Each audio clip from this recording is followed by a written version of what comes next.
Um oferecimento Goiás Fazendas, GP Asfalto e Organic Brasil. As tendências de mercado, novas tecnologias, empreendedorismo, clima e tudo que tem foco no que movimenta o campo são pautas no Agro e Prosa, o seu podcast diário que tem como missão deixar você informado sobre o mundo agro. Divino Ronaldo conduz de forma descomplicada e interativa entrevistas com os maiores especialistas deste mercado. Então vem com a gente!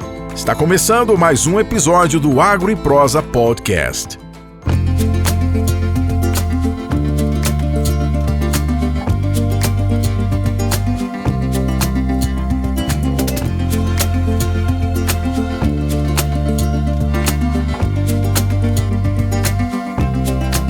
Em 2006, quando assumiu a gestão da Fazenda Santa Brígida, em Ipameri, Goiás, Marise Porto Costa estava diante de uma propriedade com pastagens degradadas e pecuária de baixa produtividade. Ao constatar o elevado custo da recuperação direta dos pastos, ela decidiu buscar orientação na Embrapa.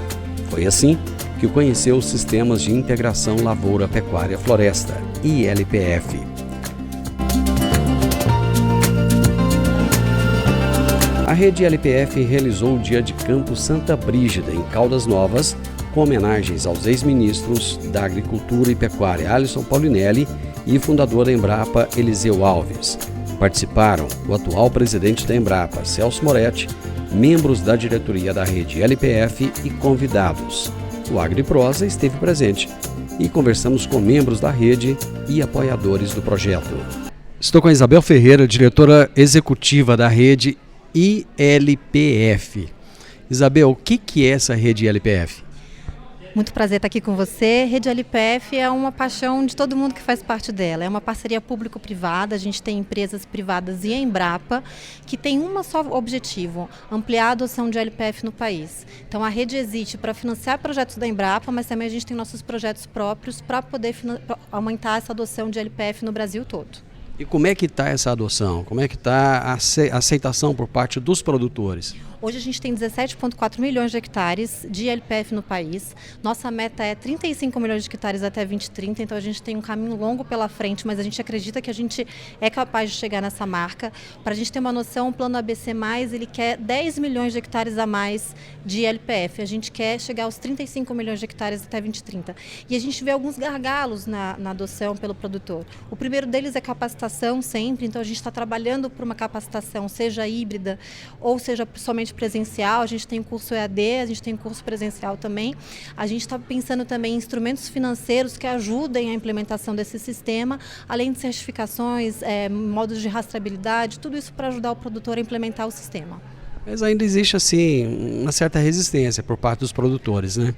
Existe sim, porque a gente vê que você tem que aprender uma nova profissão. Se você é pecuarista, você vai entrar na agricultura ou no componente florestal, você vai ter que aprender algo bem novo. Então, o que a gente sempre fala é para começar pequeno. A gente tem toda a assistência técnica disponível, a Embrapa também está muito presente. A gente começar pequeno, o ILPF não é uma receita de bolo, então a gente não tem que ter os 3 sistemas juntos necessariamente. A gente tem que olhar o bioma que você está, o microclima que você tem, o solo, para ver qual é o melhor sistema para você, para depois a gente implantar. Então não é somente colocar e esperar, a gente tem que estudar um pouco e depois implantar o sistema. O que você fala começar pequeno? Porque muitas vezes quando o produtor olha aquele pasto degradado, ele se preocupa porque aquilo demanda dinheiro, demanda muito tempo, né? É investimento de tempo e de dinheiro. E às vezes ele não tem nenhum nem outro, ou tem um, não tem o outro. Exato, o que a gente fala é para você não fazer a sua fazenda inteira de ILPF sem antes testar se você tem essa vocação também. A gente não quer colocar o sistema em qualquer lugar. Então, se o lugar tem uma vocação para agricultura e colocar uma pecuária, a gente vai pôr um LP. A gente não vai colocar o sistema completo em qualquer tipo de propriedade. A gente fala pequeno para você testar um pedaço da sua propriedade e a gente pode fazer toda essa parte de dimensionamento do sistema para depois, se der certo, você se sentir confortável, a gente aumenta para toda a fazenda. Amanhã é um bom lugar para a gente ver como que o sistema pode trazer benefícios. A gente vai para Santa Brígida amanhã no dia de campo e lá a gente consegue ver como uma fazenda saiu de uma situação deficitária para hoje ter uma fazenda absolutamente superavitária e, além disso, lindíssima de se ver. Então, amanhã é um bom exemplo de como o LPF pode ser bom para o produtor. Como é que está essa comunicação do ILPF para o produtor rural? Essa mensagem está chegando até ele? É isso que a gente tem feito com a caravana. A gente tem uma iniciativa da rede que chama Caravana LPF. A gente vai passar pelo país todo, a gente passa por pequenos períodos e volta para os estados depois para ver como é que ela está. E essa caravana visa difundir conhecimento, mas também fazer um diagnóstico. A gente quer escutar o produtor. Quais são os seus gargalos? Quais são as suas preocupações? O que a gente tem de potencial aqui? Então a gente tem uma ferramenta hoje na rede chamada Caravana LPF, que é justamente para chegar no produtor, para a gente falar olho no olho, escutar de fato qual é o problema daquela realidade local. A gente está fazendo agora Minas Gerais e Goiás, depois vai para o Mato Grosso do Sul. Deixo o convite para todo mundo que acompanha nas nossas redes sociais e a gente tem esse mecanismo para chegar no produtor e passar essa tecnologia. O produtor que está nos assistindo, nos ouvindo agora e que quiser entender um pouco mais, mas a caravana não está perto dele, onde ele deve buscar essas informações? Como é que ele acha vocês? A gente está em todas as mídias, no Instagram, Rede LPF, também no LinkedIn, Facebook, ou entrar no nosso site redelpf.com.br, mandar uma mensagem para a gente no contato ou no meu e-mail, Isabel Ferreira, e a gente vai entrar em contato com você para levar conhecimento e escutar também o que vocês têm de questão, de gargalo ou de oportunidade para a gente poder trabalhar. Estou aqui na torcida para que vocês consigam. Sucesso. Obrigada pela participação aqui, obrigada pela parceria. Eu recebi um convite da Rede LPF para ser o presidente do Comitê Assessor Externo. Ou seja, é um grupo de pessoas que eu vou liderar para a gente pensar no ILPF para além da propriedade. Nós até hoje trabalhamos muito dentro da propriedade, né? Nos arranjos produtivos, nos sistemas de produção, nos gargalos que temos que resolver, nos problemas de qualificação de pessoas, etc. Mas agora chegou a hora da gente começar a projetar o ELPF para fora do Brasil e para outras esferas. As esferas públicas, ficou claro hoje de que na comercialização dos créditos de carbono é preciso incluir o componente florestal para que ele seja reconhecido como parte do ILPF e não seja calculado na área florestal, por exemplo. É preciso que o sistema financeiro reconheça um agricultor que faz LPS e LPF e o trate de maneira diferenciada, e tratar de maneira diferenciada não porque quer agradar, mas porque é um agricultor mais resiliente. Ele tem mais safras ao longo do ano, ele tem mais receitas. Se tiver um problema, um infortúnio por conta de clima ou de mercado, ele sempre tem uma próxima receita que pode salvar o ano, enfim. Então, é um olhar para esses organismos internacionais para fazer a narrativa correta de que a agricultura brasileira é uma agricultura responsável, é uma agricultura que sabe produzir e preservar. Produzir e preservar pode ser conjugado, esses dois verbos, um não é oposto ao outro, enfim. Então essa é a missão que eu, nessa etapa da minha vida, achei que deveria assumir. Existe um grande gap de comunicação ainda dentro do Brasil, né? Fora do Brasil, muito grande, mas no Brasil também a agricultura é muito criticada e muito pouco reconhecida. Como que a gente vai conseguir fazer essa comunicação, sendo que até o momento ela não tem sido tão efetiva? Olha, a comunicação sempre, Divino, foi um problema, né? E mesmo com as mídias sociais, a gente continua desinformado. Agora, tem um fenômeno novo aí que eu acho que nós temos que aprender com ele. E eu vou até te falar do que se trata. Eu até fiz um post na semana passada sobre isso. Andando por uma feira que aconteceu esse ano, eu de repente passei na frente de um stand de uma empresa e vi uma fila de pessoas. Aí normalmente uma fila de pessoas é ou alguém que está distribuindo boné, ou é uma celebridade dando autógrafo. E me aproximei. E quando eu cheguei lá, eu vi dois meninos, que é o que chamam hoje de influenciadores do agro, sendo assediados pela juventude, todo mundo querendo uma selfie, todo mundo querendo um autógrafo. Então, eu acho que esta é a via que nós temos que explorar mais, é a via dos influenciadores do agro. Essas mídias sociais, elas são poderosas, né? E se nós não as usarmos adequadamente, serão usadas por outros para outras finalidades, muitas vezes não tão republicanas. Então eu acho, Divino, aí tem um caminho. né? Agora, também nós temos um outro problema que a gente tem que sobrepor, que é nós colocamos o ovo e não cantamos. Nós achamos que só trabalhando é suficiente, e não é. A gente tem que continuar trabalhando forte, como nós trabalhamos, mas tem que contar essa história. E contar dentro da própria família, porque muitas vezes a nossa própria família é desinformada a respeito do que fazemos. O que falta fazer para o ILPF cair na graça do produtor? Eu acho que já caiu. Se nós olharmos que hoje no Brasil nós já temos aí quase 20 milhões de hectares integrados, porque, Divino, é muito simples. Uma tecnologia, ela só se impõe se ela dá resultado, se ela dá lucro, né? E o agricultor sabe fazer conta. O agricultor, ele não é bobo. Todo mundo sabe fazer conta. E nós crescemos de 1 milhão e pouco de hectares que a gente tinha em 2006 para 18 milhões. E nós vamos a 35 até 2030. Né? Por quê? Porque ele é viável. Eu não encontrei até hoje, em todos esses anos que eu estou no ILPF, um defeito. Né? Aí nós contratamos uma ONG, né, que normalmente são muito críticas em relação ao agro, assim, analisa o ILPF, ponha defeito no ILPF. E eles escreveram 5 páginas só elogiando.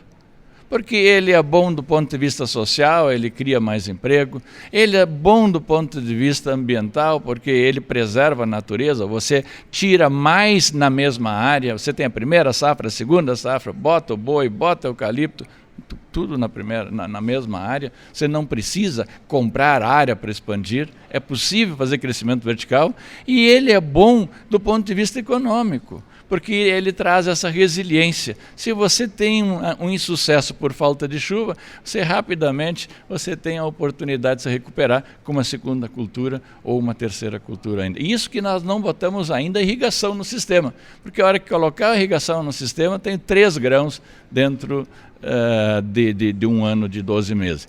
E isso só é possível no Brasil. Isso não é possível de acontecer, por exemplo, na Europa ou nos Estados Unidos. Pela razão simples, não porque o Deus é brasileiro, pela simples razão, Divino, de que agricultura é fotossíntese. E fotossíntese é sol. E nós temos sol 12 meses por ano. Então você, teoricamente, poderia ter uma plantação 12 meses por ano. E se nós ainda não temos 12 meses de atividade no campo, é porque nós deixamos 3 a 4 meses com a terra parada por falta de água. Não falta tecnologia, não falta gente, não falta máquinas, não falta terra, falta água, tem sol sobrando. Então nós ainda estamos aquém de onde podemos chegar. O ILPF é uma coisa que não tem limites, por isso que eu sou um entusiasmado nisso, eu sou apaixonado por isso, e todos que experimentam, isso é que nem cachaça, depois não larga mais. O produtor vai conseguir ser rentabilizado pelo crédito de carbono? Vai. Mas isso nós vimos hoje nos debates, isso é uma caminhada. Isso não é chegar, tem 3 toneladas, vou lá no mercado e estou vendendo. Isso é uma tonelada, é um processo, né? Nós vamos ter que nos juntar, nesse momento ele é viável para uma área de 20, 30 mil hectares, então ninguém tem 20, 30 mil, a não ser um grande produtor, então nós vamos ter que nos juntar ou em cooperativas, ou os vizinhos, ou contratar uma empresa que, somados, nós chegaríamos aos 20, 30 mil, para fazer a verificação, para fazer a validação. Então, é uma caminhada. Na vida, nada cai do céu. Tudo tem que ser trabalhado. Agora, a boa notícia é que ali tem dinheiro enterrado. Vai levar algum tempo para a gente tirar esse balde de ouro? Vai. Mas ele vai permanecer. Eu estou aqui com o Sávio Sardinha, da Future Carbon. Sávio, palestra bem interessante a sua. Construção de projeto. Tudo começa no projeto? Exato. Obrigado, Divino, pela oportunidade. Os projetos de crédito de carbono precisam ser bem construídos, né, para que haja relevância, né? Ele precisa cumprir fatores técnicos e legais para serem desenvolvidos, e geralmente ele começa num estudo de viabilidade, tá bom? De onde a gente vai trazer os elementos técnicos, numéricos do projeto em relação à geração de créditos, e é um dos momentos mais importantes da origem de um projeto, é quando entendemos o real potencial e os desafios que esse projeto vai ter, né, na sua execução. Você falou muito da importância de quem vai fazer esse projeto, porque dependendo de quem vai fazer, vai ter um vai e vem quase que infinito, né? Qual que é essa importância? A definição de um desenvolvedor de um projeto, nós comentamos que qualquer pessoa pode se candidatar a realizar os projetos. No entanto, sabemos do real desafio que é o dia a dia na execução de um projeto. Tecnicamente, juridicamente falando, nós temos uma interação de ida e volta várias vezes com auditores, certificadoras. Então, o desenvolvedor do projeto hoje é uma figura quase que inerente à execução de um projeto desse. Tá? É quem vai suprir a necessidade de venda desses créditos no futuro, quem vai realizar o marketing desse projeto, mas também, antes de tudo, realizar as estimativas e também verificações em campo, em loco, dos números que esse projeto prometeu entregar lá na sua concepção. Vocês falaram da falta de auditores aqui no Brasil e que acontece muito dos auditores serem estrangeiros e tudo isso acaba sendo em inglês, as conversas com eles. Como é que são feitas essas auditorias? Perfeito, a realidade é exatamente essa. Nossas auditorias são em loco, né, em campo. Precisamos conduzir os auditores até as fazendas, né, a depender se o projeto for em fazenda. Também fazemos projetos em outros setores, né, da economia, como de energia. Então, as auditorias elas são o momento pelo qual o auditor vai comprovar que o documento tem a sua legitimidade, os números batem, né? A definição de área de referência desse projeto está batendo e essa interação também com o projeto social que, na maioria das vezes, está implementado em projetos dessa natureza. Então, é o momento onde vai haver essa checagem, geralmente sim é em inglês, porque as auditorias, em sua maioria, estão na Europa ou então Estados Unidos, e o Brasil ainda tem esse desenvolvimento a ser feito em relação a mais empresas, mais atores entrando no mercado de auditorias. É um gargalo não só para a nossa empresa, mas como as outras parceiras do mercado. O produtor rural ele tem que pagar por esse estudo de viabilidade? Hoje eu diria que não mais, né? Eu brinquei na nossa palestra que a empresa que hoje cobre por esse estudo de viabilidade, obviamente a depender da complexidade do estudo, ela provavelmente vai cair no vale de morte dessas empresas, pois como as empresas são interessadas em fazer parte do projeto, é como se fosse uma entrega, né? Uma chancela que é feita dos números. Essa empresa faz hoje de uma forma gratuita para os produtores entender se o seu projeto, sua fazenda é aplicável a um projeto de crédito de carbono. Tá? Quem é que banca esse custo? Hoje são essas próprias empresas, né? As empresas desenvolvedoras, elas entram numa espécie de parceria ganha-ganha, uma espécie de sociedade. Então, o estudo de viabilidade nós mesmos fazemos, né? E orientamos o produtor a se conduzir o projeto ou não, a depender desses números apresentados pelo estudo de viabilidade. Em geral, antes eram valores exorbitantes, né? Oscilando de 50 a mais de 500 mil reais, não só o estudo de viabilidade, mas a parcela de entrada de um projeto. Hoje você vê um movimento muito forte em relação a não se cobrar esses custos e entrar junto com o produtor na participação dos créditos ao longo do tempo, confiando no risco, mas também no desafio positivo que é poder gerar esse crédito lá na frente. Então as empresas entregam esse lado de consultoria gratuita, mas ao mesmo tempo, e inclusive paga as auditorias, e ao mesmo tempo ela participa do benefício que esse projeto vai ter, visto que ela confia no projeto e também no seu time técnico para desenvolvê-lo. Sucessão é uma coisa que se começou a falar agora. Muita gente herdou fazenda e não sabe o que fazer com essa fazenda. Às vezes tem ali pasto degradado e não tem a mínima noção de como administrar isso. Então acaba que a gestão, muitas vezes, ela fica altamente deficitária. Qual a importância da gestão na implantação da integração lavoura-pecuária? Não vou nem colocar componente floresta nesse caso. A gestão é um fator primário, né? Eu penso fortemente que mirarmos o crédito em sistemas produtivos, além de florestas, são projetos distintos, é muito perigoso antes que miremos a produção daquela fazenda.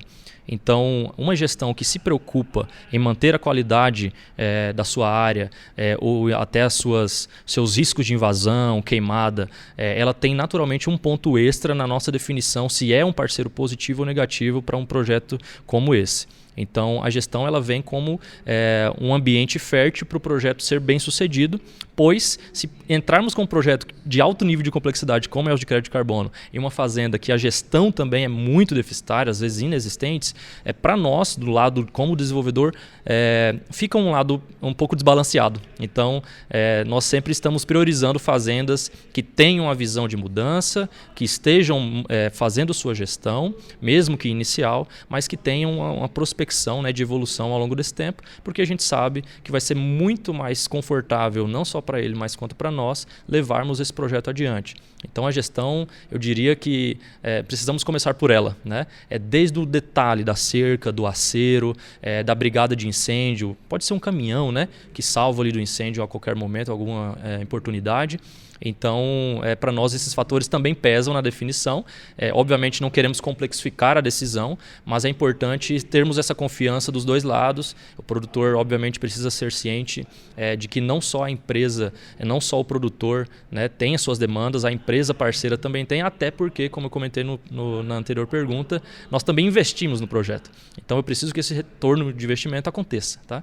Então, o nível de segurança dessa fazenda, para mim, quando com gestão, é bem maior do que uma fazenda que não tem gestão. Muitos produtores, por não saber o que fazer com essa fazenda, acabam arrendando essas terras, porque sabem que um produtor rural, ele vai investir nessa terra. Não é bem o caso da pecuária, porque muitas vezes o investimento nem acontece, mas o produtor rural ele tem que investir porque hoje a agricultura requer isso.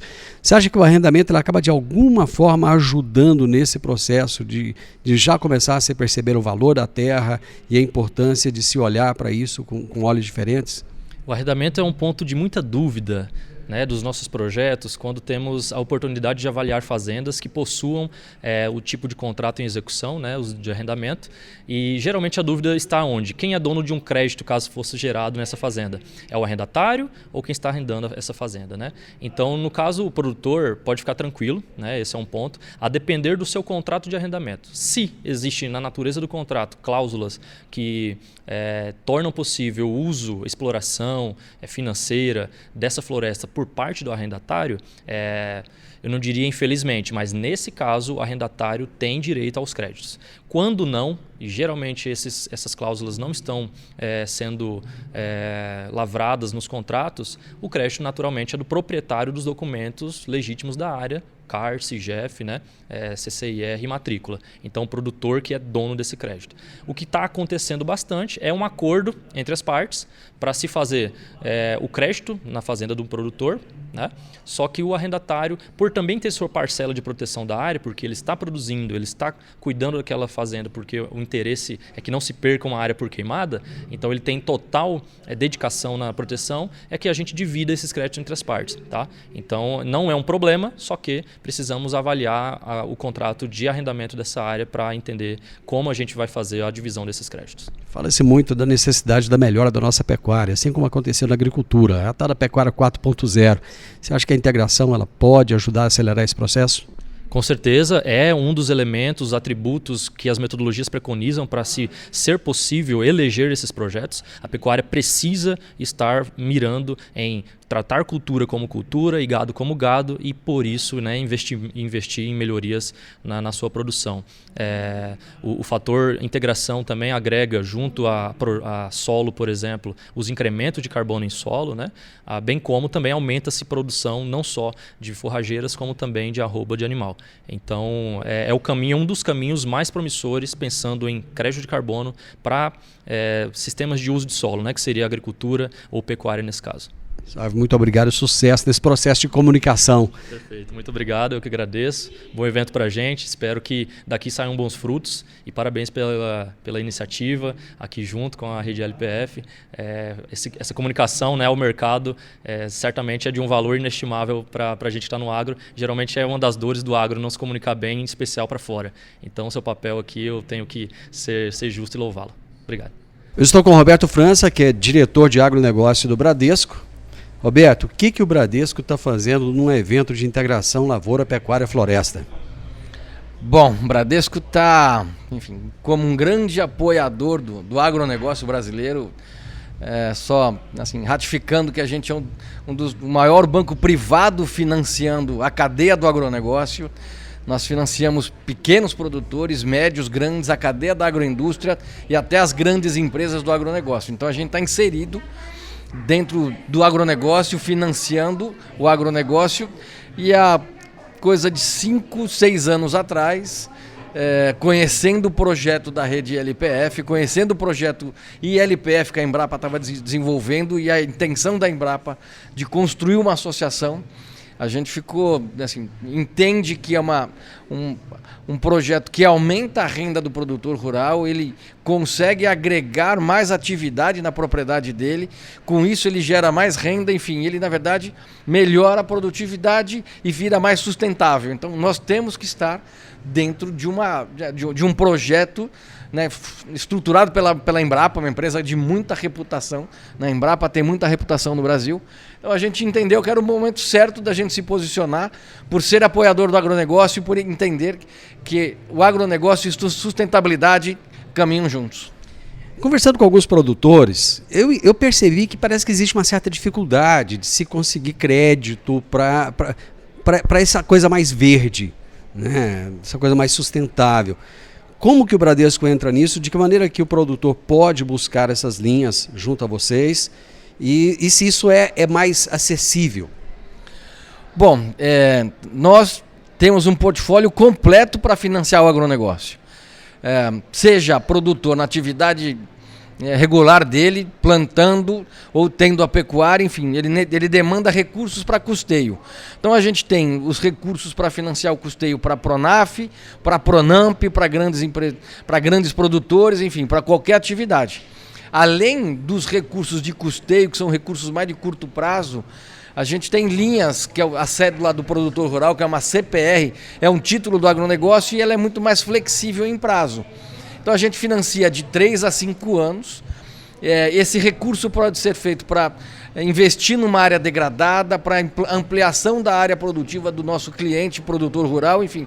Então a gente tem recursos para financiar, seja com os próprios recursos do Bradesco, ou seja repassando recursos do BNDES. Eu sou repassador de Moderfrota, Moderinfra, enfim, de todas as linhas dos programas agrícolas do BNDES, inclusive a linha do ABC, que é a agricultura de baixo carbono, que tem prazos bastante longos, podendo chegar a 10 anos em taxas, sim, que tem um componente subsidiado que é bastante interessante para este projeto de ampliação e melhoria do trato cultural.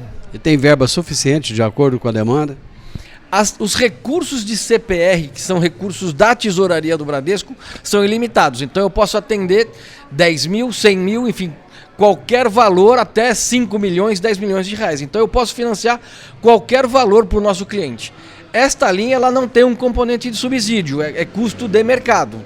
Então assim, é uma linha menos atrativa, mas a gente pode financiar qualquer atividade. E as linhas dos programas agrícolas do BNDES, que eu sou repassador do recurso deste órgão, já é mais limitado, já tem um orçamento que se encerra, assim, acaba muito rápido. Então, o que eu digo assim, procure um gerente do Bradesco ou procure as 14 plataformas de agronegócio que nós temos dentro do banco. A gente tem quase 100 profissionais dedicados a assessorar o nosso cliente produtor rural nas operações triviais e nas operações mais estruturadas.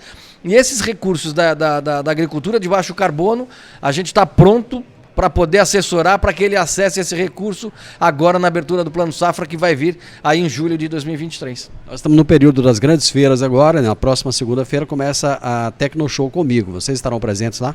A gente esteve em todas as edições da Tecnoshow. A gente já inaugurou o circuito das maiores feiras, então eu já estive lá na Show Rural, a gente fez agora a Expo Direto e semana que vem nós vamos ter um stand da mesma proporção, vamos trazer mais de 100 profissionais da rede de agências do Bradesco no entorno aqui de Rio Verde e vamos estar lá assessorando o produtor rural, seja para comprar máquinas, para comprar sistemas de irrigação, enfim, para qualquer demanda de crédito, inclusive as linhas do CPR, que eu comentei aqui com você, se ele está pretendendo ampliar ou investir numa área degradada. Roberto, sucesso, muito obrigado. Eu que te agradeço, deixo à disposição o Bradesco. A gente tem 3 mil pontos de atendimento, a gente tem gente especializada para atender o agronegócio, nós somos o principal banco financiador do agronegócio, então, enfim, contem com o Bradesco para qualquer demanda que você precisar de crédito aí para a tua propriedade rural. Um abraço. Estou com o João Pontes, que é diretor de pós-venda da John Deere para a América Latina. João, prazer falar com você. O que a John Deere está fazendo aqui nesse evento da Santa Brígida? Bom, primeiro o prazer é meu estar aqui com vocês, né? É uma maravilha a gente poder estar hoje aqui. O fato é que a John Deere ela está aqui desde 2006, né? Quando não haviam todas essas pessoas, quando ainda não havia o interesse da imprensa como há hoje. Nós já tínhamos aqui o desenvolvimento do trabalho junto com a Embrapa e a Santa Brígida. 2006, é verdade, foi quando começou o envolvimento da John Deere junto com a Embrapa Fazenda Santa Brígida para transformar os pastos degradados aqui da Fazenda Santa Brígida através do processo de integração lavoura-pecuária-floresta nessa bela fazenda que é hoje referência não só nacional, ela já virou uma referência mundial da integração lavoura-pecuária-floresta e hoje, inclusive, nós estamos recebendo aqui pessoas de outros países, não só do Brasil, vindo para poder conhecer essa referência que é a Fazenda Santa Brígida. A Marisa me falou da parceria de vocês. Como é que a John Deere entrou nessa? Como foi que vocês compraram a ideia? A verdade é que a ideia ela veio através da Embrapa, né? A Marise, no momento de dificuldade no passado, quando ela herdou a fazenda, ela teve essa necessidade de procurar fazer algo diferente, procurou a Embrapa e, por sorte, a Embrapa procurou a John Deere, né, naquele momento, e nós conseguimos começar ali apoiando de alguma forma a fazenda para poder criar essa unidade de referência, né? A Embrapa tinha na época esse processo chamado unidade de referência técnica e nós conseguimos transformar a Fazenda Santa Brígida numa unidade de referência técnica que acabou ajudando a irradiar inicialmente a integração lavoura-pecuária-floresta aqui na região, né? Então a gente viu, né, ao longo desses últimos anos aí já mais de, né, hoje nós estamos falando aí de 17 anos praticamente, desde o início, né, do processo ali com a Marise. Desde aquele momento, a gente conseguiu transformar fazendas na região, né, que viram o sucesso da Fazenda Santa Brígida. E, posteriormente, ano após ano, trazendo mais gente, agregando empresas e pessoas de outras regiões do país, a gente conseguiu ajudar a irradiar a integração lavoura-pecuária-floresta para outras regiões do país. É um trabalho forte, mas é um trabalho que a gente se orgulha bastante. E a John Deere, com toda, né, nosso compromisso com a questão da sustentabilidade, que não é de hoje, já vem de muito tempo, a gente fica muito feliz e muito orgulhoso de estar atingindo os resultados e ter hoje um dia como esse, né, uma reunião técnica de altíssimo nível, falando de crédito de carbono, falando das oportunidades que esse mercado vai trazer para o futuro, e também amanhã, no dia de campo, mostrando novas tecnologias cada vez mais desenvolvendo a agricultura brasileira. O produtor, o pecuarista que está abrindo os olhos hoje para a integração lavoura-pecuária, como é que ele pode contar com a John Deere? Esse ele tem muito mais vantagem, né, do que os do passado, porque a cada ano que passa nós temos mais pessoas, né, que estão sendo treinadas, desenvolvidas para entender na integração lavoura-pecuária-floresta na rede como um todo, né? Na John Deere, nossos concessionários também estão atentos aí a poder levar informações que possam ajudar o produtor, né, naquilo que ele necessita, seja em termos de maquinário, tecnologia ou também até na facilitação da relação com outras entidades da sua região que possam ajudar o produtor.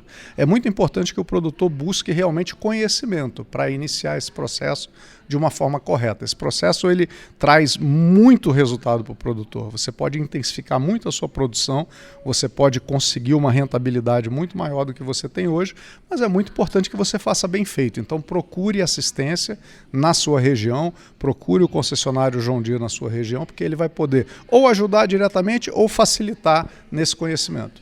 Olhando para trás, a gente vê que o sistema conseguiu se consolidar ao longo desses anos. E olhando daqui para frente, como é que vocês enxergam? O desafio é muito grande ainda, né? Nós vemos hoje na integração lavoura-pecuária, floresta, a principal oportunidade que o Brasil tem de continuar mitigando a emissão de carbono na agricultura. Então essa realmente, para nós, é uma bandeira que tem que ser levada adiante, né? Mas ela também precisa ser suportada pelo mercado. Então é muito importante que cada vez mais a gente consiga levar ao mercado a informação de quão sustentável é esse processo. Então é importantíssimo isso. É isso que nós estamos fazendo hoje aqui, né? E vínhamos fazendo aí ano após ano, paralisamos com a pandemia, fizemos de forma digital e agora, depois da pandemia, pela primeira vez estamos conseguindo voltar com o presencial para ter esse dia de campo maravilhoso, levando conhecimento. Então esse é o principal desafio, levar conhecimento para que as pessoas possam entender o quão sustentável é esse processo, o quão benéfico para a natureza e para a agricultura é o processo da integração lavoura-pecuária-floresta. Eu acho que com isso a gente vai conseguir atingir os grandes desafios que nós temos para frente. Nós estamos aí falando em chegar, claro, esses não são os compromissos voluntários do país, mas nós vemos possibilidades de chegar até 35 milhões de hectares de integração lavoura-pecuária-floresta no Brasil até 2030. Como comunicar isso para o produtor rural, para que ele entenda que ele tem que integrar e se entregar a esse processo? O produtor rural brasileiro, ele é muito ativo. Eu adoro o produtor rural brasileiro porque ele realmente, quando entende o benefício, ele se move rapidamente em relação a isso. O grande ponto é ele conhecer para ele poder entender os benefícios. Então esse é o principal ponto.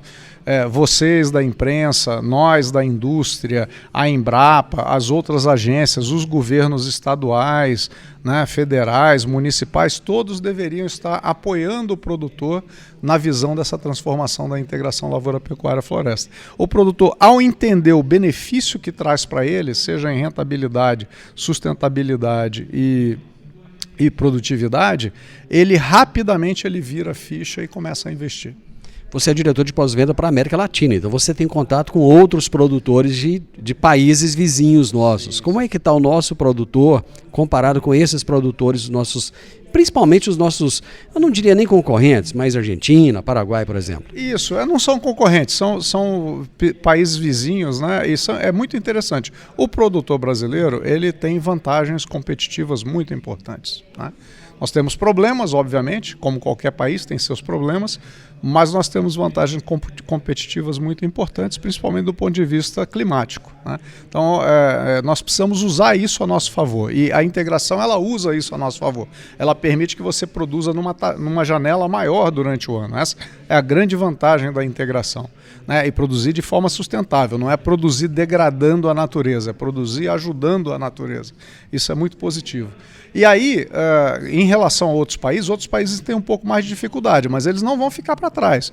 Nós já temos hoje países como o Paraguai, né, países como a Bolívia, buscando conhecer processos de integração e usar esses processos de integração também nas suas lavouras. Então, nós estamos à frente, né, o Brasil tem a Embrapa, que é um poderio. Aliás, quero parabenizar a Embrapa, porque esse ano está completando 50 anos, então é realmente o grande diferencial da agricultura brasileira, mas nós não podemos descansar, porque os demais países, eles entendem também a tecnologia, vão adotar essa tecnologia e nós não podemos ficar para trás. Então vamos continuar acelerando. Você consegue ver a integração lavoura-pecuária e talvez até floresta também, alcançando os patamares que o plantio direto, por exemplo, alcançou? Eu acredito que sim, né? Eu sempre acredito que quando você desenvolve um processo mais eficiente, esse processo ele acaba se tornando naturalmente o processo padrão, né? E a gente viu, né, o que aconteceu com o plantio direto, por exemplo. Plantio direto, há 40 anos atrás, se você olhasse para o plantio direto, as pessoas, né, não queriam fazer plantio direto, achavam que era coisa de louco e tudo mais, né? Não tinha equipamentos adequados para isso. Então, hoje, na integração, nós estamos não nos 40 anos atrás do plantio direto, mas eu diria que a gente está no meio do caminho, né? Nós estamos começando a ter equipamentos mais adequados para o processo de integração, nós temos gente acreditando, nós temos cientistas fantásticos dentro da Embrapa que estão dando todo o aporte científico para que o produtor possa utilizar as técnicas corretas. Então, nós temos tudo para acelerar agora e precisamos fazer isso. Semana que vem começa a Tecnoshow comigo. Vocês vão estar presentes lá com certeza, né? Sim, sim. A John Deere, nossa rede de concessionários John Deere, está presente com força lá na Tecnoshow. Sucesso, muito obrigado. Sucesso para todos nós. Obrigado a você.